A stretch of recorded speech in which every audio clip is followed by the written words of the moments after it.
থ্রিটা দেখো, থ্রি শুরুটা এইখান থেকে একটু নিচে নামবে, আবার নিচ থেকে একটু এই যেরকম উপরের দিকে যাবে। তো আমি আবারও দেখাচ্ছি, খেয়াল করো, এটা এখান থেকে এইভাবে আসবে মিডিল বরাবর, তারপর এটা এখান থেকে একটু উপরে যাবে। তো এখানে যে বিষয়টি তোমরা খেয়াল করবে, আমি এখানে দেখাই যে ধরো এখানে একটা প্লাস চিহ্ন দিচ্ছি মিডিল, এই যে এটা দেখেছো। এখন দেখো এটা কিভাবে আমরা লিখব। তো এইটা হচ্ছে একটু নিচের দিকে আসবে, খেয়াল করো, এটা এখান থেকে একটু এতটুকু, তারপর এটা এখান থেকে মিশিয়ে যে এতটুকু, এরকম হবে বিষয়টা। বুঝতে পেরেছো? তো আমি আবারও দেখাচ্ছি, একটু খেয়াল করো, এটা শুরুটা এইখান থেকে এইভাবে করে নিচ থেকে একটু উপরে যাবে।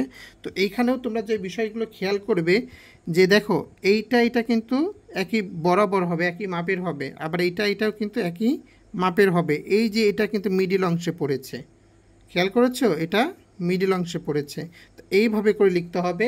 তো আবারও খেয়াল করো, এটা শুরুটা এটা এইখান থেকে এতটুকু নিচে, তারপর এইখান থেকে একটু উপরের দিকে যাবে এরকম।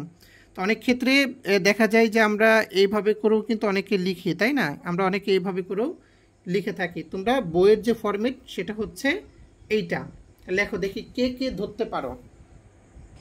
হুম, দেখো সবাই বারবার করে লিখবে।